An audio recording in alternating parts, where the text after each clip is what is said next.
Yes guys, welcome back. Hopefully आपने copy किया होगा, रिकॉर्डेड वाला आपने सब रिवाइज कर लिया होगा, क्योंकि इसके बाद जो मैं बोलने वाला हूँ बहुत भारी जाने वाला है आपके लिए। आ जाइए, कुछ पढ़े ऐसी चीज जिसमें से आपके कान में से धुआं निकलने वाला है।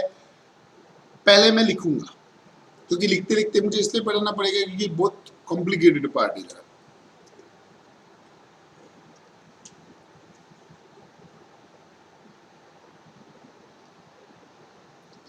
आ जाइए।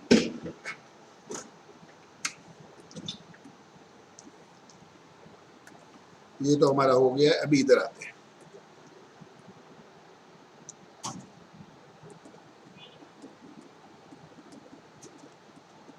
What is dividend income? ये आपने पढ़ा हुआ है क्या कभी? अरे बोलो, कभी पढ़ा था?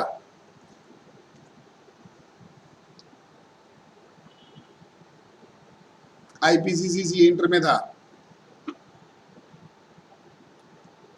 क्या क्या क्या? अदर सोर्सेज में? अच्छा, कुछ याद है क्या किसी को? और किसी को? सुशांत को याद है? कविता याद है क्या? अंकिता? बाकी लोग याद है ना थोड़ा बहुत? तो मेरा थोड़ा भी याद रहा तो मेरा काम हो गया। बस बस थोड़ा ही याद चाहिए, ज्यादा नहीं। थोड़ा ही, थोड़ा ही। तो देखो, dividend income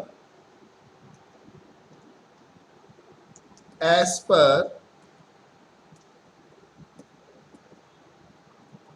income tax act, it is defined under section 222.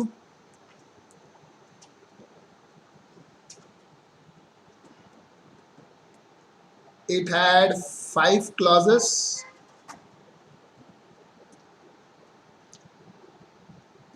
A, B, C, D और E। 5 अलग अलग क्लॉजेस थे, याद है कि नहीं याद है? एक थोड़ा सा आइडिया आपको दिलाता हूं। Any distribution resulting in release of asset,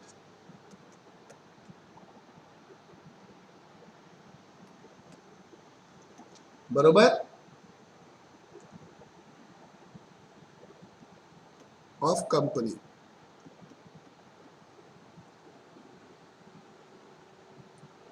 any distribution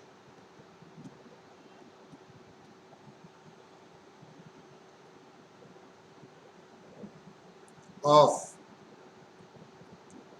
debenture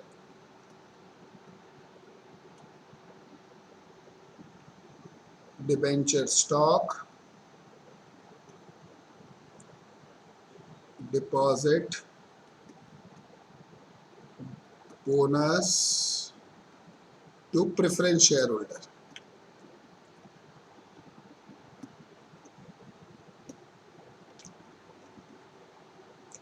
बरोबर। फिर any distribution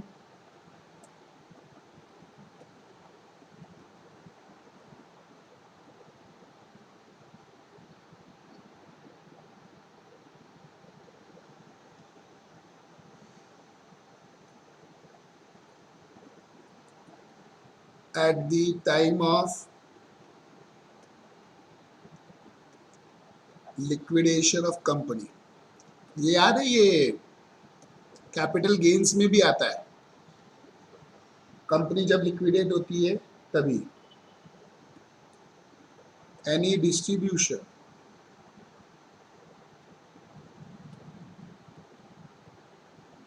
at the time of reduction in share capital।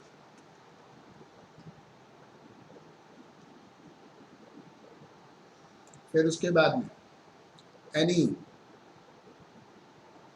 Loan और advance given 2 shareholder or any concern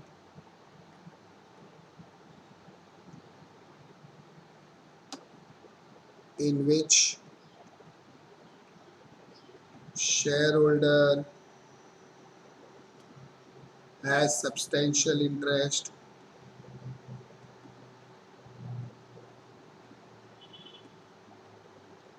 or any other person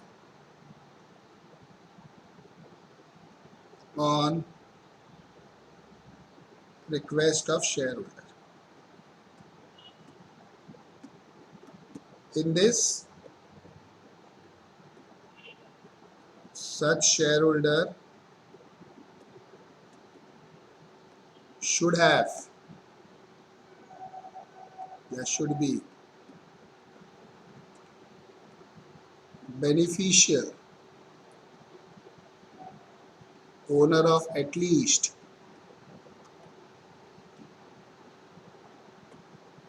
10% of equity share.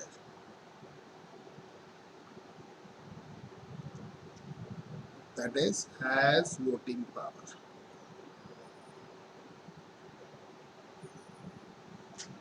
बरोबर. ये dividend के अंदर 5 clause थे. ये आप इनकम फ्रॉम अदर सोर्सेज में नॉर्मली पढ़ते हो.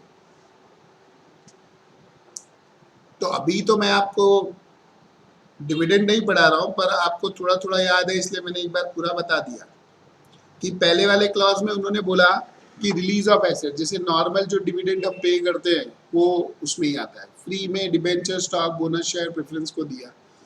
कंपनी लिक्विडेट होती है तो जो अमाउंट लिक्विड देती है कैपिटल रिडक्शन के समय. फिर लोन वगैरह शेयर होल्डर को देते हैं जिसके पास 10% शेयर्स है, या उसके कहने पे कोई कंसर्न को जिसमें सब्सटेंशियल इंटरेस्ट है, या उसके कहने पे किसी और को.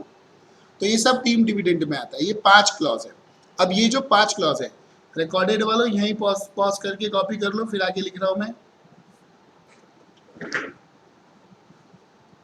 ओके. अब इसके अंदर टैक्सेशन ऑफ डिविडेंड इनकम, ये जो पार्ट है ना, ये बहुत कंसेप्चुअली क्लियर होना चाहिए आपको. अगर ये आपको क्लियर नहीं रहा तो सब समझ लो कबाड़ा हो जाएगा आपका. It is very very important for you. पहला,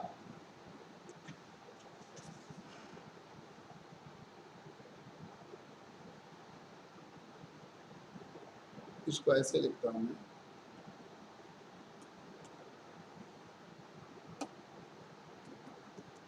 Dividend is declared and paid by non-domestic company.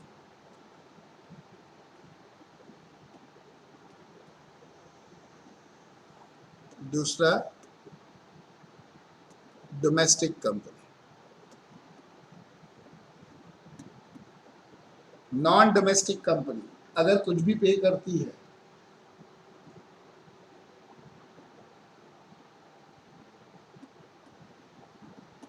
if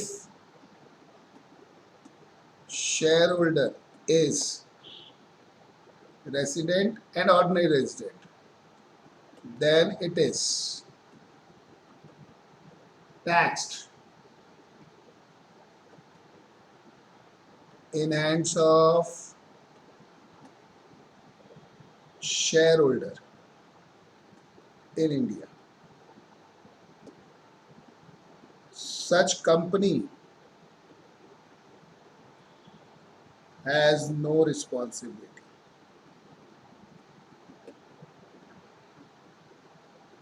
उस कंपनी का कोई भी रिस्पॉन्सिबिलिटी नहीं है for DDT, dividend distribution tax. DDT बोले तो डिविडेंड डिस्ट्रीब्यूशन टैक्स. ये पहला वाला समझा आपको. ये समझा क्या सबको? अब इधर आते हैं, डिविडेंड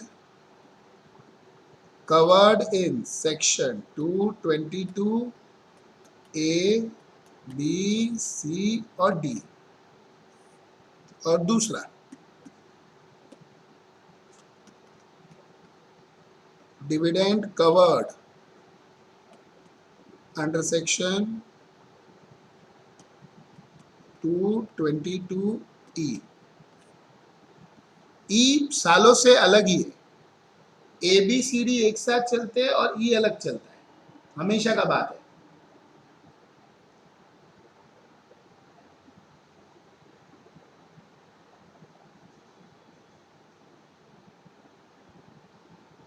ये लिखा,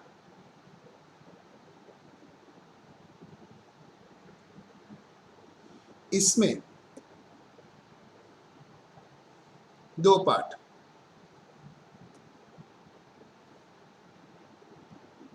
up to AY 2021 from AY 21-22।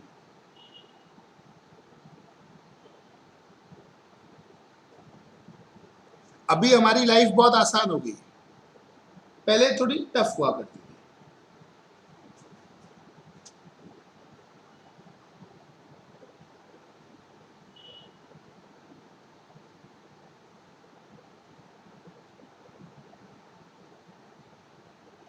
बरोबर, इसके अंदर भी सेम दो, up to AY 2021 from AY 21-22। बरोबर, यहां तक अलग रूल था, यहां से अलग रूल चालू हो गया, इसलिए आपके लिए ये पढ़ाना जरूरी था। और इसके बेस पे बहुत सारी टैक्स रेट भी चेंज होती है। इतना लिखो जल्दी से,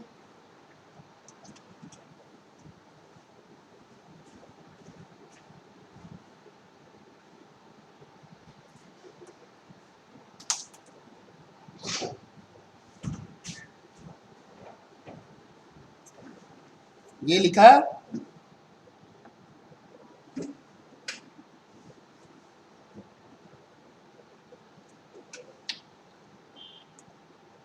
ये लिख के हुआ क्या?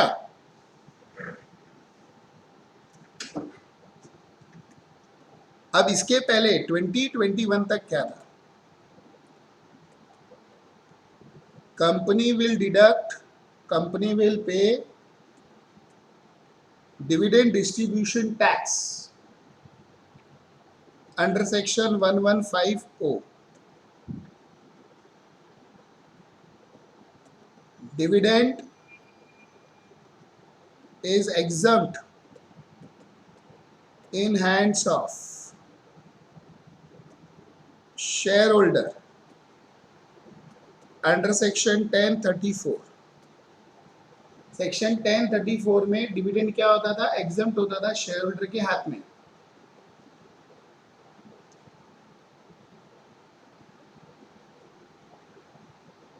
बरोबर,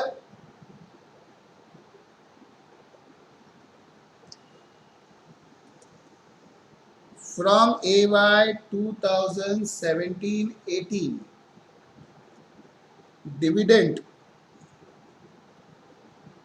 was taxable at the rate of 10% under section 115 BBDA in hands of certain assessees for dividend in excess of ₹10 lakhs। याद है क्या? 10 लाख से ज्यादा वैल्यू का डिविडेंड रहेगा तो टैक्स होता है।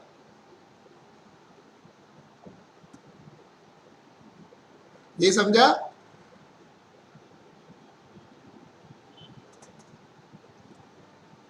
From assessment year 2020, 21, 22,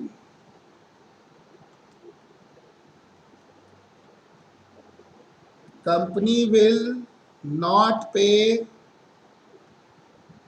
dividend distribution tax.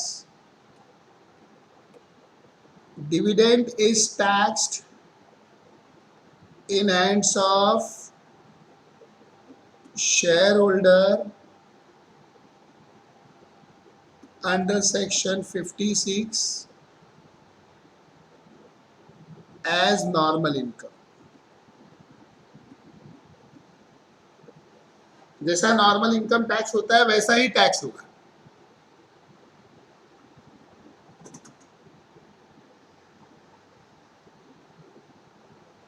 Under section 56 बोले तो इनकम फ्रॉम अदर सोर्सेस। बाद में पूछूंगे ये क्या है। ये जो मैंने इधर लिखा है वो सेम इधर भी एप्लीकेबल है। Company will not pay dividend distribution tax. Dividend is taxed in hands of shareholder under section 56 income from other sources as normal income. ये समझा क्या? सबको समझ में आया?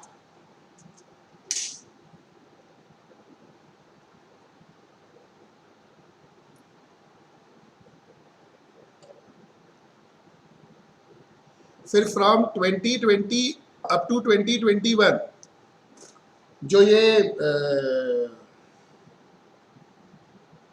सेक्शन था इसके हिसाब से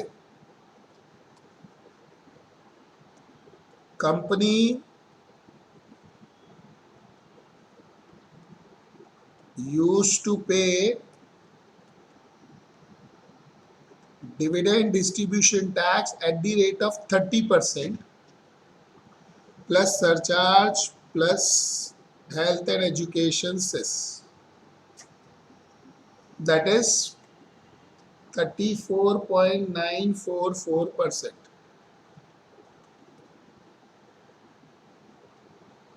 Dividend exempt in hands of shareholder.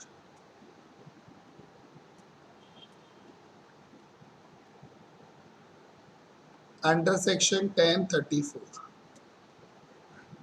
समझे क्या?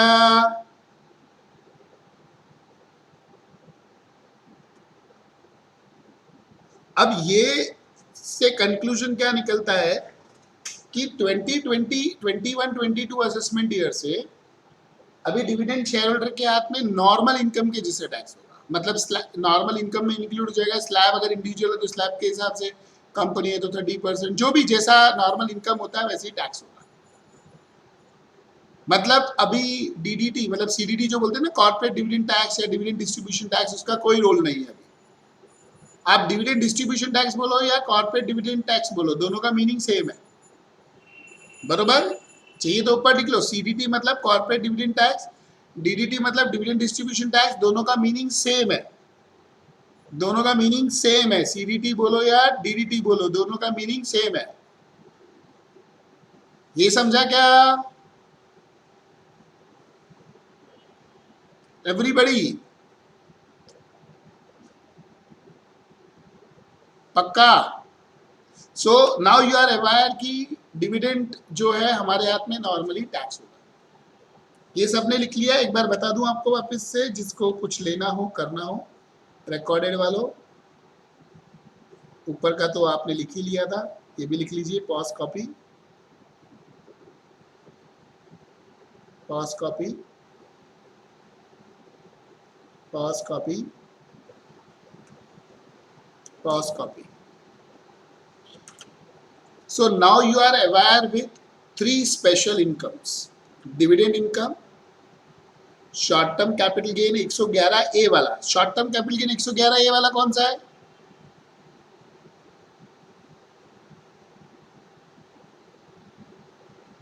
हाय ला, शॉर्ट टर्म कैपिटल गेन 111 ए वाला, 111 ए वाला कौन सा है?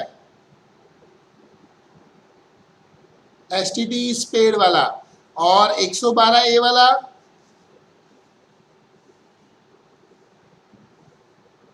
एसटीटी स्पेड, बराबर। Now we are going to see a special provision for surcharge for these incomes, और वो सरचार्ज कैनॉट एक्सीड 15%। मतलब जो सरचार्ज है ना, ये तीनों इनकम के ऊपर, कौन सी तीनों इनकम? डिविडेंड 111 है, 112 है, cannot exceed 15%।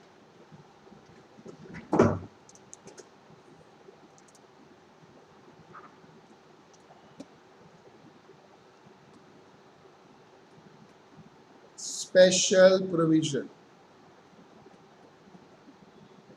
of surcharge for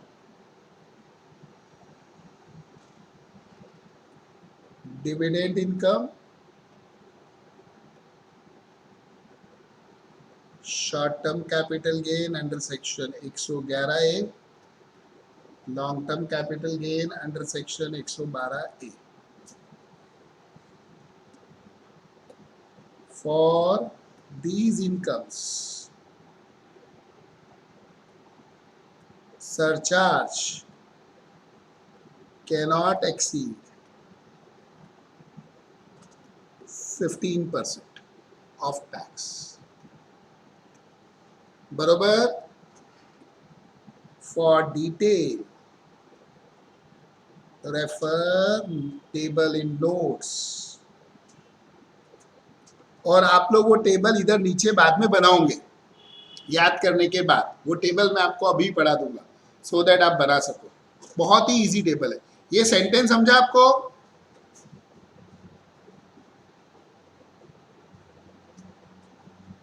done. तो आ जाइए हमारे टेबल के ऊपर। ये रहा हमारा टेबल। देखो इधर क्या लिखा है, situations, nature and quantum of income of SSC, individual, HUF, AOP, BI, certain artificial judicial person, surcharge और income computed on dividend income, income taxable 111 112 है, surcharge on other incomes, total income including ये तीनों income 50 lakh से ज्यादा नहीं है तो कोई सरचार्ज नहीं रहेगा। Total income including this is exceeding 50 lakh but not exceeding 1 crore, तो दोनों जगह 10%। इनकम इंक्लूडिंग डिविडेंड इनकम 111 है, 112 है, exceed 1 crore but does not exceed 2 crore, 15%। यहां तक आपको कोई प्रॉब्लम नहीं है। मतलब यहां तक total income including dividend including 111 ए इंक्लूडिंग 112 ए एक्स ए दोनों पे सरचार्ज 15% ही लगेगा, चाहे डिविडेंड 111 112 वाली दोनों में से कोई भी हो। बरोबर, यहां तक समझा? बिल्कुल। यहां से कहानी में ट्विस्ट है। Situation 4, total income excluding these 3 incomes 2 crore से ज्यादा है but does not exceed 5 crore. 2 crore से ज्यादा है बट 5 करोड़ से ज्यादा नहीं है तो ये 25, पर dividend income 15। Total income excluding excluding 5 crore से ज्यादा तो ये 37, पर ये 15। बरोबर। लास्ट के 2 सिचुएशन में बड़ा ट्विस्ट था, 4th और 5th में। 4th और 5th में बोला कि ये तीनों इनकम छोड़ के अगर बाकी इनकम 2 करोड़ के ऊपर तो 25 उनके लिए, और 5 के ऊपर तो 37, और इनके लिए तो 15% ही चलेगा। अब एक सिचुएशन और आती है, समझो समझो समझो समझो। Total income including dividend income, अभी देखो आएगा आएगा आएगा आएगा आएगा आएगा 4 और 5 के बाद वाली situation. Total income including dividend income 111 112 exceed 2 crore, exceed 2 crore but it is not covered by 4 and 5। मतलब 4 और 5 में कवर नहीं होती है। मतलब क्या है, अदर देन डिविडेंड 111 ए 112 ए के अलावा 2 करोड़ से ज्यादा एक्सीड नहीं हो रही। मतलब वो इंक्लूड करते तो ही 2 करोड़ की एक्सीड होती है, इंक्लूड नहीं करते तो 2 करोड़ की एक्सीड नहीं होती है। बरोबर। तो वो केस में उन्होंने बोला है 15%। हाँ या ना? Very clear? कोई शक कोई डाउट? ये टेबल समझा आपने को? वापिस, हाँ मुझे पता है, मैंने बोला था चश्मे के कांच कट करके फूट जाएंगे। देखो वापस ध्यान से सुनो, ये 3 स्पेशल इनकम की बात चल रही है। डिविडेंड के बारे में, 111 ए के बारे में, 112 ए के बारे में। इनका सरचार्ज 15% से ज्यादा नहीं हो सकता है, बराबर? तो उन्होंने बोला अगर इंक्लूडिंग दीज 3 इनकम 50 लाख से ज्यादा इनकम नहीं है तो नो सरचार्ज, 50 से 1 करोड़ तो 10%, 1 करोड़ से 2 करोड़ तो 15%, कोई डाउट नहीं। फिर उन्होंने बोला अगर इनको एक्सक्लूड करते हैं और बाकी इनकम 2 करोड़ से ज्यादा है तो बाकी इनकम पे 25 और इनके ऊपर 15, इनको एक्सक्लूड करके बाकी इनकम 5 करोड़ के ऊपर तो उस पर 37 और इन पे 15। बट सपोज करो इनको इंक्लूड करके मेरी इनकम 2 करोड़ से ज्यादा होती है, सॉरी मेरी इनकम इनको इंक्लूड करके 2 करोड़ से ज्यादा हो रही है, पर अगर मैं डिविडेंड 111 है 112 इंक्लूड नहीं करता हूं तो मेरी जो बाकी इनकम है वो 2 करोड़ से ज्यादा नहीं है। समझे? इंक्लूड किया तो 2 करोड़ से ज्यादा, इंक्लूड नहीं किया तो ज्यादा नहीं है, मतलब it is not falling in situation 4 and 5, then in that case दोनों पे 15%। क्लियर? कोई शक कोई डाउट? और ये जो टेबल है ये पूरा टेबल आपको घर से बना के लाने का है, नोट्स में मैं नहीं बनाऊंगा, और याद करने के बाद बनाना है, पहले नहीं। अच्छा, ये जो स्पेशल प्रोविजन है, कॉमन सेंस की बात है कि ये प्रोविजन एप्लीकेबल किसको होगा? खाली इन्हीं लोगों को, क्योंकि इन्हीं लोगों के केस में सरचार्ज 37 तक जाता है, बरोबर? तो यहां पर जो हमने लिखा these income surcharge can not exceed 15% of tax, बरोबर? This is for individual, HUF, AOP, BOI and artificial and judicial persons। हाँ या ना? क्योंकि उनके केस में ही ये हायर रेट पे जाता है और किसी के केस में हायर रेट पे नहीं जाता है। Clear guys?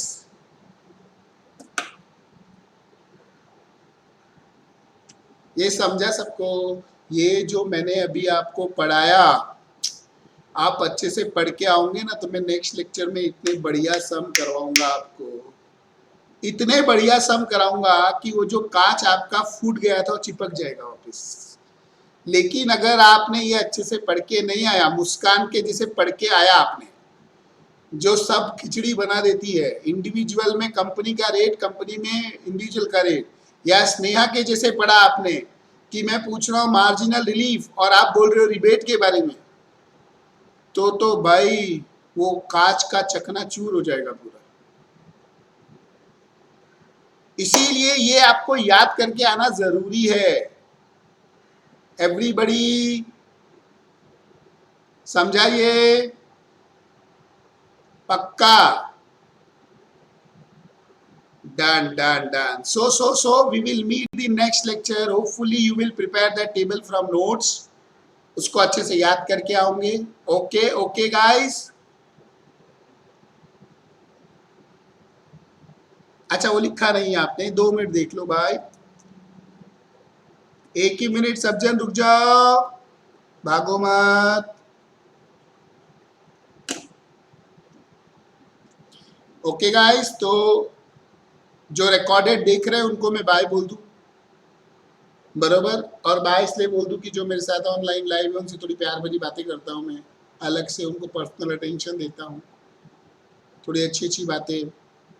और अगर आपको चाहिए कि लेक्चर में आपका भी मैं नाम लूं तो इधर आया करो ना, लाइव नहीं आओगे तो मैं नाम कैसे लूंगा आपका? Okay, so bye bye, tata, see you. इतना पढ़ के आना अच्छे से, फिर कहानी में ट्विस्ट आएगा।